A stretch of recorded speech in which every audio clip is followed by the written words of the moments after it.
Baiklah, jadi di sini saya akan menjelaskan bagian dari hexagram.h. Jadi, untuk yang pertama di sini ada include header, terus selanjutnya di sini ada kelas hexagram public shape, ini artinya kelas hexagram inheritance dengan kelas shape. Terus di bagian public ini ada vertex array, vertex buffer, index buffer, ini deklarasi dari variabel-variabelnya, terus ada constructor hexagram dan method withdraw.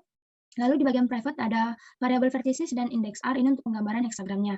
Lanjut ke hexagram.cpp, jadi di sini ada sama include header, terus ada deklarasi variabelnya, ada constructor hexagram, ada constructor hexagram juga. Lalu di sini ada binding data untuk vertex buffer, ada 24 vertices, itu sesuai array vertex buffernya. Terus di sini ada binding data untuk index buffer, itu sebanyak 6, dan di sini ada method draw-nya. Terus di sini ada pakai GL triangle sebanyak 6 titik. Selanjutnya ke circle.h, jadi di sini juga sama include header, terus di sini juga deklarasi variabel vertex array buffer sama index buffer. Di sini juga ada constructor circle dan method draw-nya. Terus lanjut ke bagian private, di sini untuk deklarasi P, dan juga J ini untuk index circle-nya, terus ada vertices dan index R. Selanjutnya untuk circle.cpp, di sini sama include dan deklarasinya. Terus di sini ada constructor circle, di sini dilakukan penggambaran circle-nya itu menggunakan for loop. Syncos ini untuk verticesnya, terus untuk index R di sini menggunakan P. Terus di sini ada bind buffer untuk vertex buffer, terus di sini ada bind buffer untuk index buffer, lalu di sini ada pointer position untuk verticesnya, lalu di sini ada method draw untuk penggambaran circle-nya itu menggunakan GL triangles. Mungkin itu saja yang bisa saya jelaskan, selanjutnya akan dijelaskan oleh Jimmy. Di sini saya akan melanjutkan penjelasan sebelumnya. Di sini untuk penggambarannya serta perulangannya. Untuk penggambaran di sini kita pertama akan deklarasi kelasnya, yaitu square, S, triangle T, hexagram H, circle C. Kemudian kita akan menggambar bintang. Di sini kita menggunakan kelas hexagram, kemudian kita berikan translasi, scale, serta color. Kemudian kita hexagram pushback. Kemudian sini untuk bintang 2 kita menggunakan kelas hexagram juga. Bintang 3 begitu juga menggunakan kelas hexagram. Bintang 4, bintang 5 menggunakan kelas hexagram juga. Kemudian kita akan beri translasi, scale, dan juga color-nya. Kemudian di sini untuk bagian badan kita menggunakan kelas square S, kemudian diberi untuk badan bawah juga square, kita menggunakan kelas square. Itu kita beri translasi, scale, dan juga color, kemudian di pushback. Kemudian di sini untuk badan depan, badan belakang, itu kita menggunakan kelas triangle yang nanti diberikan translasi, scale, color juga masing-masing. Kemudian kita pushback.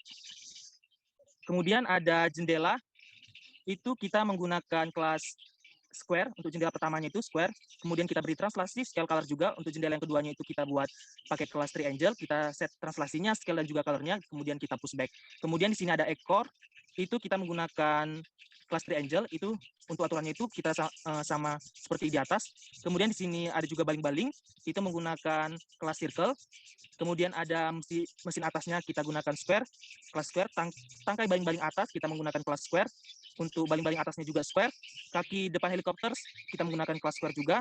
Untuk kaki belakang helikopter kita menggunakan kelas square. Telapak kaki helikopter kita menggunakan square, di mana kita men-set translasi, scale, dan juga colornya. Kemudian kita lakukan pushback. Kemudian pada bagian bawah ini juga kita ada perulangan.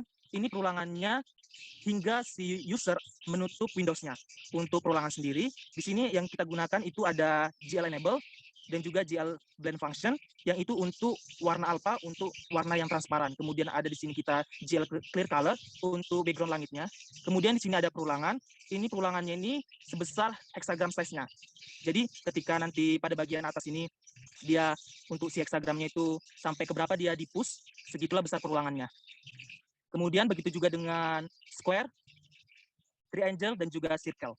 Begitu saja penjelasan untuk penggambaran dan juga perulangannya. Selanjutnya dijelaskan oleh Yogi Limbong. Kepada Yogi dipersilakan. Baik, perkenalkan nama saya Yogi Limbong dengan NIM 2014011121 akan menjelaskan fungsi key callback. Di sini terdapat pendeklarasian kelas square, triangle, hexagram, dan circle. Di sini ada affection glfv press, ini pendeklarasian fungsi keyboard. Ada glfv left ini ke kiri, glfv right ini ke kanan, glfv down ini ke bawah, glfv up ini ke atas. Selanjutnya ini ada pendeklarasian badan. Semua di sini hampir sama, cuman berbeda di contohnya ini badan terletak di kelas square dengan indeks 0. Selanjutnya dengan kalau ini set translasi, skala, set color ini juga sama, hanya beda di nilai-nilainya saja. Selanjutnya ada badan bawah ini di kelas square bernilai indeks 1, badan depan di kelas triangle dengan nilai indeks 0, badan belakang di triangle, kelas triangle dengan nilai indeks 1, jendela di kelas square dengan indeks 2, jendela ini juga di triangle dengan indeks 2, tangkai ekor di kelas square dengan indeks 3, ekor di triangle dengan kelas triangle dengan indeks 3, ekor juga di kelas triangle dengan indeks 4.